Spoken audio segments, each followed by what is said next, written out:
What do you say when you know the end is near? For Humphrey Bogart, Hollywood's original tough guy. Humphrey's been in New York making a picture. He just got back when we were in England.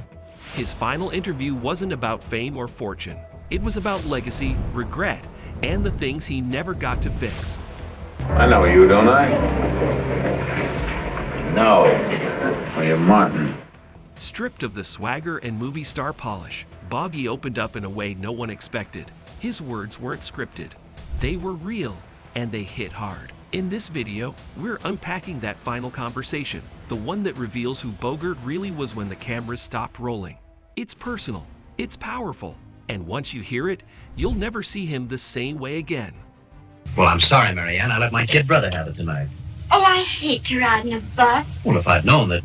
Humphrey Bogart became the ultimate symbol of cool, hard-boiled, unshakable, always a step ahead. But the Bogart in real life wasn't all grit and gravel. He was complex, sensitive, deeply introspective. In his final interview, you hear that contrast clearly. He talks about feeling trapped inside the characters he made famous. The public wanted Sam Spade. They wanted Rick Blaine. What about the guy who loved reading, hated crowds, and spent hours alone with a typewriter? Bogart admitted he often felt invisible behind his own legend. It's a rare moment of honesty from a man who usually played it close to the chest. That's what makes it unforgettable. By the time of his last interview in late 1956, Bogart knew the cancer had spread. He was frail, down to just 80 pounds, and in constant pain, but he refused to sugarcoat anything. When asked how he was feeling, he didn't deflect with humor. He said, flat out, "Not great, but I've had a hell of a run." He wasn't trying to inspire anyone. He wasn't fishing for pity. He was just being real. He spoke about death not with fear, but with a kind of weary respect, like he knew the score, and he wasn't about to blink first. That blunt clarity made every word carry weight. Bogart never romanticized the film industry. In his final interview, he called it a game of make-believe built on real pain. He talked about how studios used actors like props, replacing, discarding, reshaping them. He remembered watching friends rise and fall, some never recovering. "It's not the fame that kills you," he said. "It's the pretending you're okay when you're not." For someone who became an icon of the golden age, Boggy had no illusions about it. He loved the work. He respected the craft, but he didn't lie about the toll it took. And that honesty cuts through all the nostalgia like a razor. Of all the revelations, one stood out: Bogart's regret about how long it took him to grow up. He said he wasted years chasing the wrong things: ego, status, control. "I didn't learn how to love right until it was almost too late," he admitted.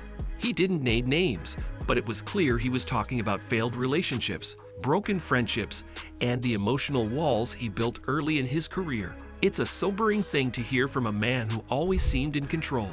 In that final interview, Bogart dropped the tough guy act and revealed the vulnerable man behind it. Even with a resume packed with iconic performances, Bogart said there was one role he always wanted, but never got. Not a specific character, but a kind of part. A man who changes, who gets redeemed. "I always died or lost or walked away alone," he said. "I wanted one where I got to be saved." It wasn't about ego, it was about reflection. As his own life was winding down, Bogart started to crave something different from his legacy. He wanted people to see that even the hardest men have soft hearts. And by saying it out loud, maybe he finally got that redemption after all. Bogart didn't gush often, but when the subject of Lauren Bacall came up, he didn't hold back. He called her the smartest, toughest person I know, and credited her with saving him from himself. "She saw past the smoke and the scowl," he said.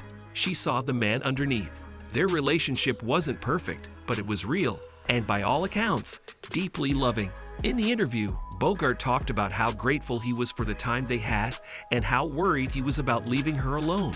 It was tender, unsentimental, and absolutely heartfelt. For a man of few soft words, it was a rare window into his heart. When asked what fame had given him, Bogart didn't hesitate.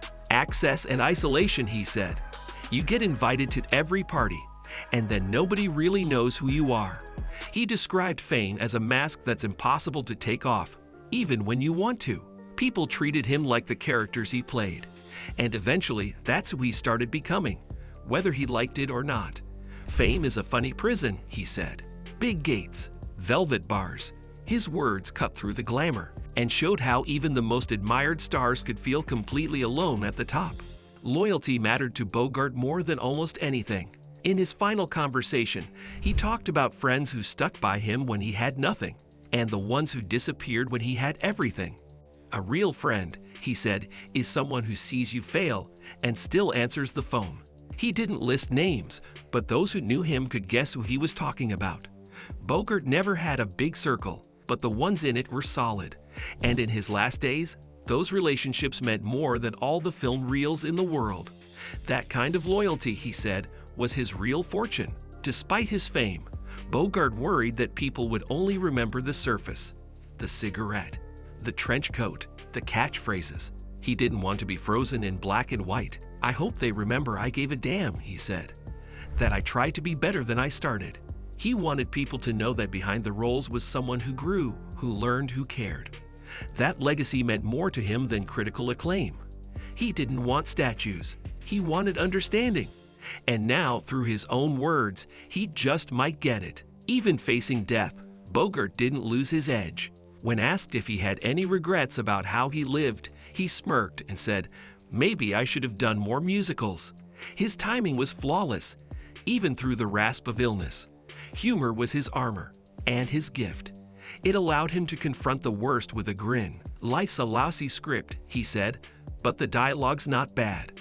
That mix of cynicism and charm, grit and grace, is what made Bogart iconic. And in those last moments, he proved it wasn't an act. It was who he was, right to the last line. Bogart's final words in the interview weren't dramatic. He didn't try to tie things up with a bow. He simply said, "If they remember me, let it be for the work. Not the fame, not the image, just the work." He talked about how grateful he was to tell stories that meant something, to make people feel something. He never saw himself as a legend. He saw himself as a guy who got lucky doing what he loved. That humility, that final shrug, says more about Bogey than any headline ever could. He went out the way he lived, direct, honest, and unafraid. That interview wasn't widely circulated.